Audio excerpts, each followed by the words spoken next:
how many people have died in Gaza? 30,000 people. Okay, according to Hamas. Obviously, UN gets their number from Hamas. So but do you have a number that you trust? No, I don't have any number that I trust, but I'll take your word for it. I don't think that sounds... So how many... how many hundreds of thousands of Muslims have died in the Middle East. How many people in Israel died in October 7th? According to the numbers, 1,200. But according to who? But the numbers are still being counted. According to whom? According to the IDF. Oh, but I don't trust the IDF. Whether you do or you don't, those are the numbers that we're working with. Well, I'm giving you 30,000 people died, and you said you don't trust them. So who do we trust? That's not what I said. I said according to Hamas. Yeah, but so whether I believe the number... When you say according to Hamas, What's up, everybody? Jackson here, and this Bassem Youssef and Adam Sosnick exchange covers enormous ground. Why Israel commands disproportionate U.S. diplomatic protection at the UN, socioeconomic conditions for Arab citizens of both Israel, and a comparison between the scale of international attention on Gaza versus other Middle East conflicts. There are some real checkable numbers here, and there's also at least one claim that needs correcting rather than repeating. As stated, I want to go through both carefully. Stick with me, get that like in, get subscribed, because precision matters on every side of this. Now, let's get into it.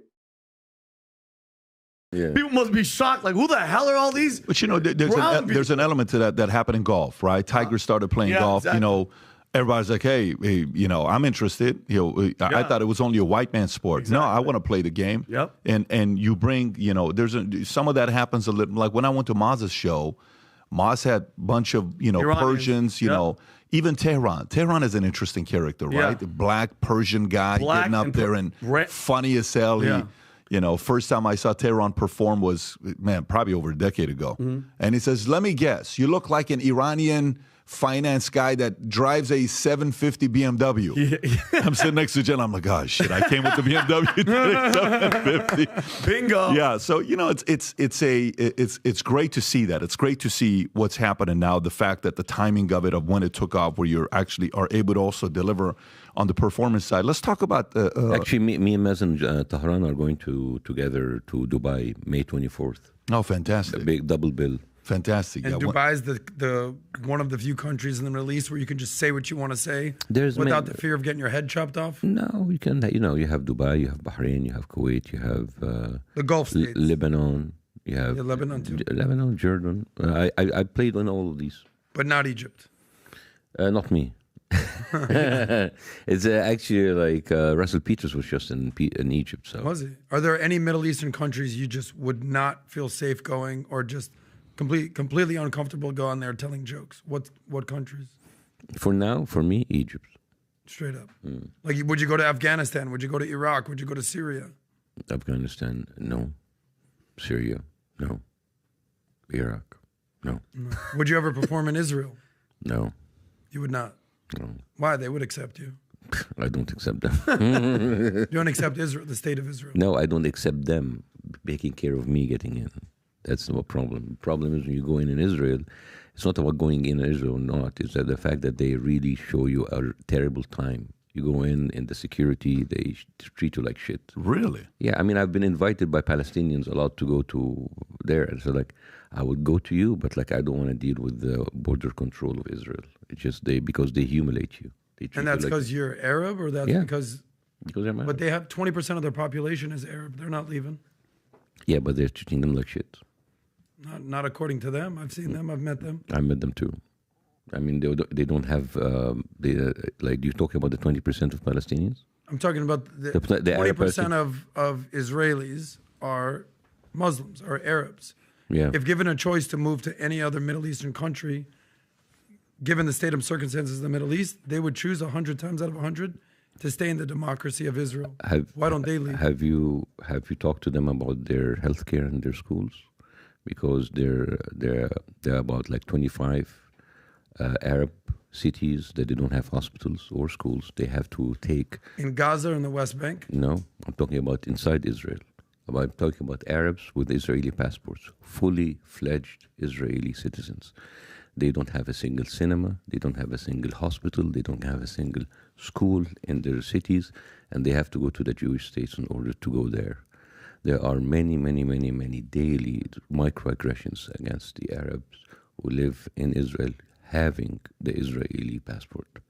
Even within the Israeli community, you have slurs like Arabi Malukhlakh, which actually that's their N-word. I mean, I can go on and on and on. But slurs are going to be everywhere. In America, where we're all equal, there's slurs. Yeah. Every day I get called a dirty Jew. You think I'm crying? No, but like every day here, if you find someone's like nigger, that would be basically 200 years of America. Exactly. But like when you have like one part of them is much more stronger, and actually control the other one, and all they do is like slurs, because the Arabs cannot do slurs against the Jews. So why don't they leave? Well, some of them actually, because it is between like a rock and a hard place.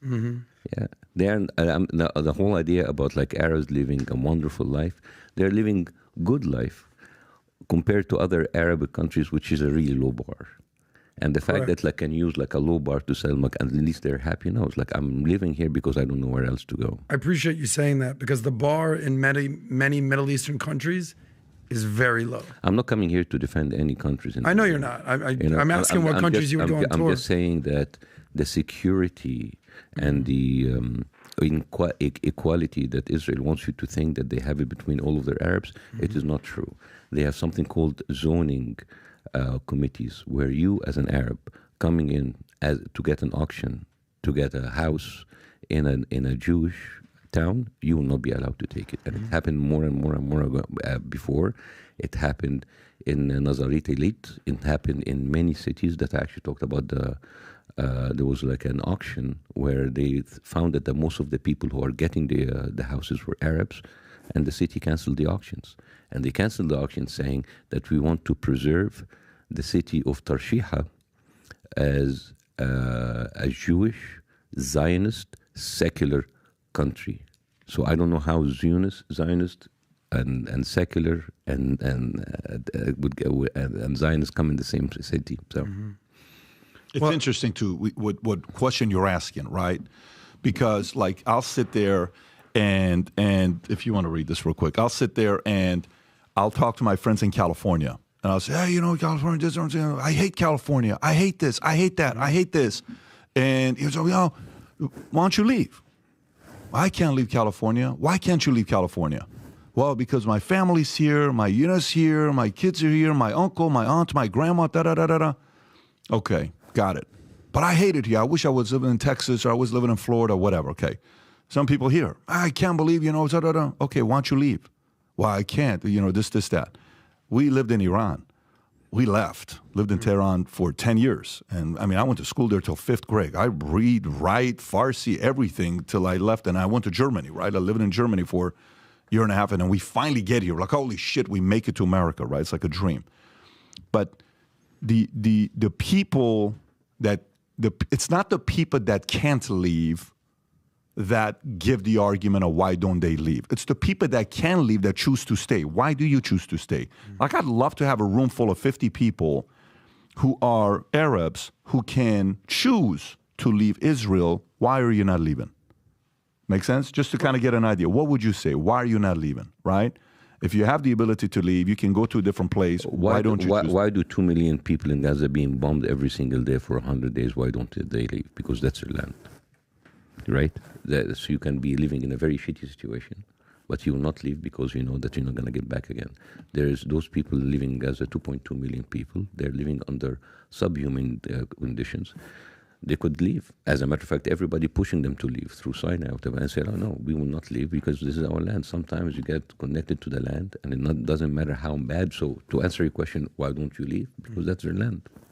Yeah, I'm talking about the Arabs in Israel. But because they consider that still their land. Yeah, but there's so many different ways we can have this conversation. But everything for me comes down to socioeconomics, okay? To me, I'm always wondering, why is the Palestinian plight at the forefront of the news? Right now, we're starting to see Yemen in the news. People don't realize for 10 years there's been a civil war with the Houthi rebels Saudis, Sunnis, Shiites, Iranian-backed militants killing each other. Never in the news. Syria, tens and tens of thousands, hundreds of thousands of people murdered. We know what's going on in Iraq, what's going on in Afghanistan. This is not an anomaly in the Middle East. But in my opinion, humbly, with all due respect, what's going on in Gaza is the equivalent of BLM in the States. What do I mean? So, black on black crime. Every single weekend in Baltimore, in DC, in Chicago, you name the city, there's black on black crime.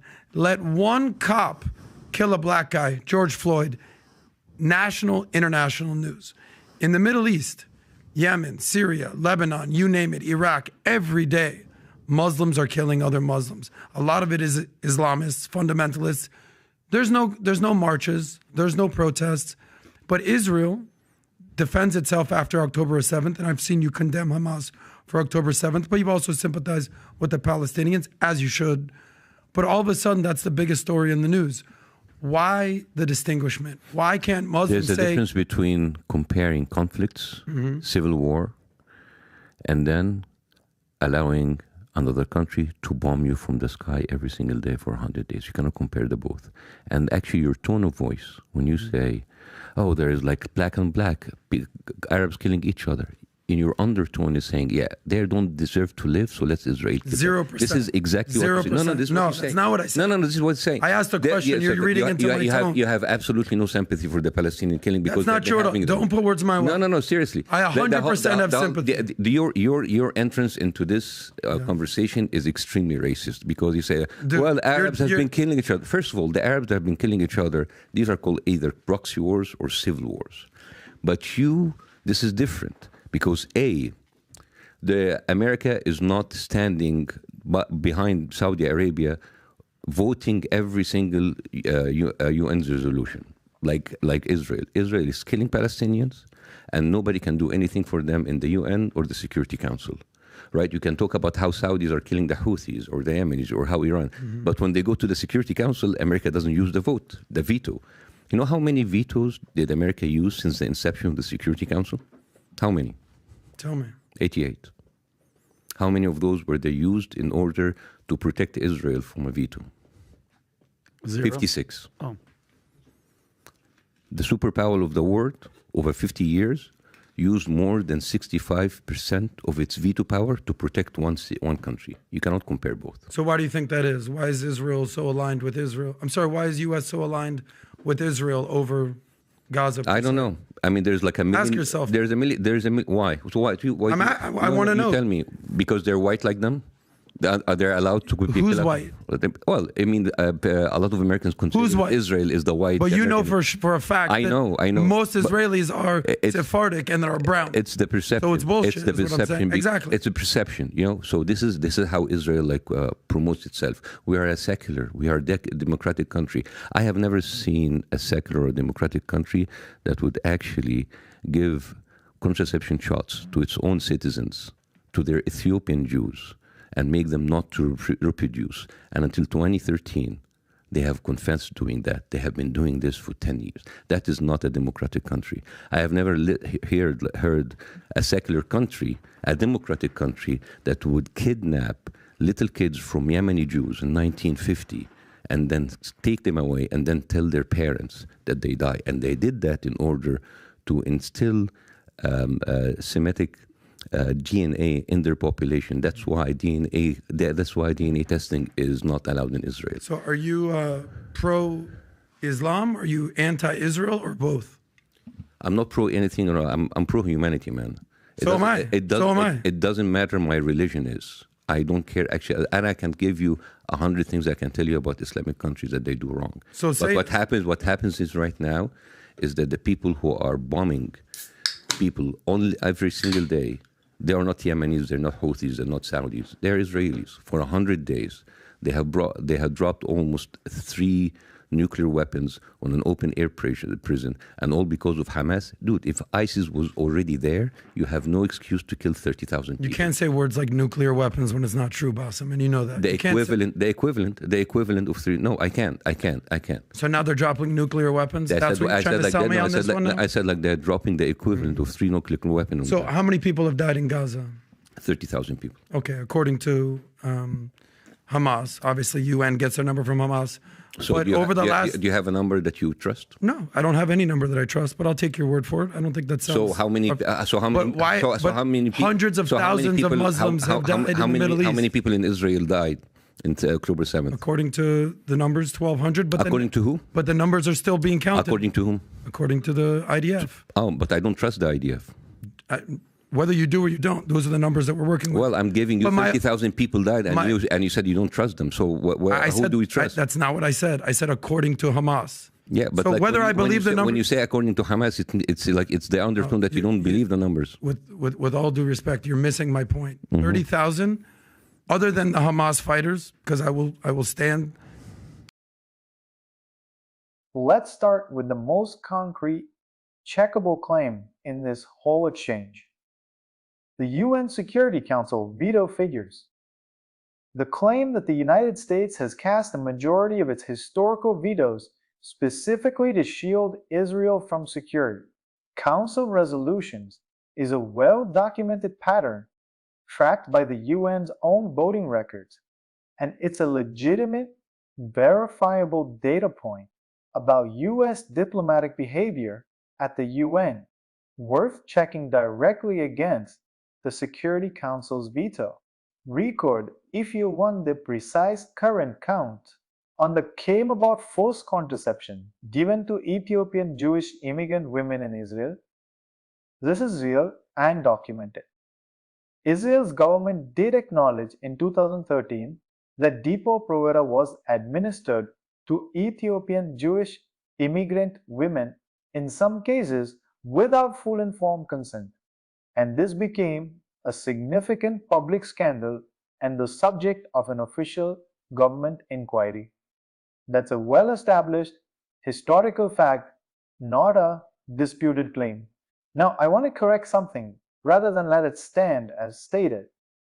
The claim about Yemenite Jewish children in 1950, there was a real, documented, and deeply painful historical scandal, commonly called the Yemenite Children Affair, in which hundreds of infants from Yemenite and other Mizrahi immigrant families disappeared from hospitals and were, in many documented cases, told to their parents that they had died, when many were in fact given up for adoption to other families, predominantly Ashkenazi families, without consent.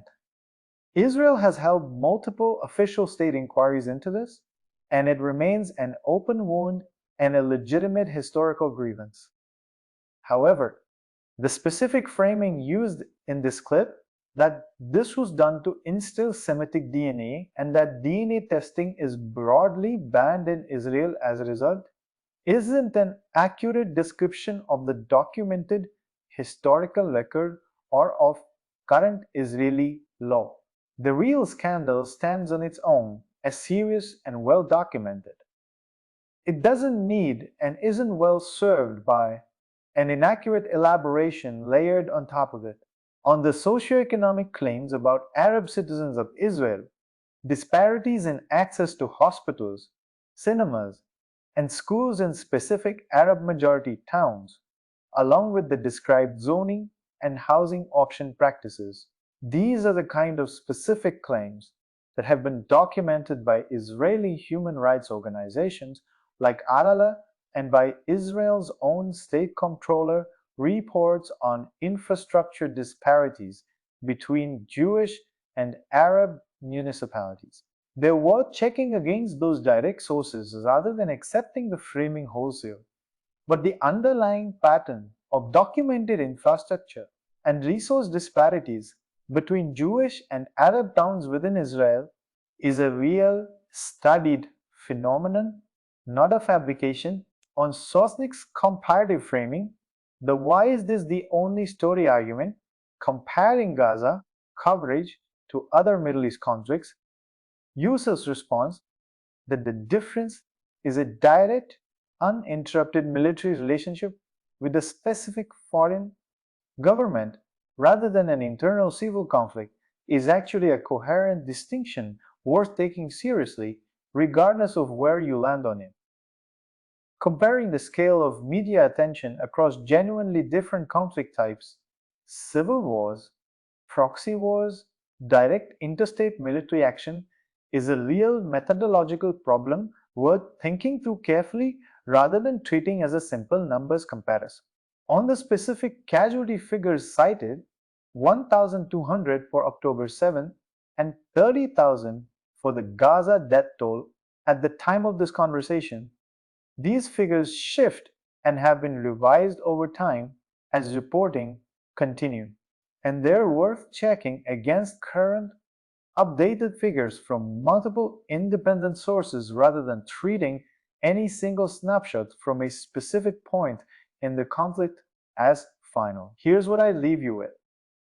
This conversation actually models something valuable, real historical grievances, like the Yemenite children affair and the Ethiopian contraception scandal, deserve accurate representation because inflating or distorting them doesn't make them more serious. It gives critics an easy way to dismiss legitimate history alongside the inaccurate elaboration. Getting the details right matters most exactly when the underlying grievance is real. So tell me, do you think comparing the scale of international attention across fundamentally different types of conflicts, civil wars versus direct interstate military action, is a fair methodology, or does it obscure more than it reveals? Let me know in the comments, and if you want more of these breakdowns that check every claim carefully, get subscribed, because that's exactly what this channel is here for.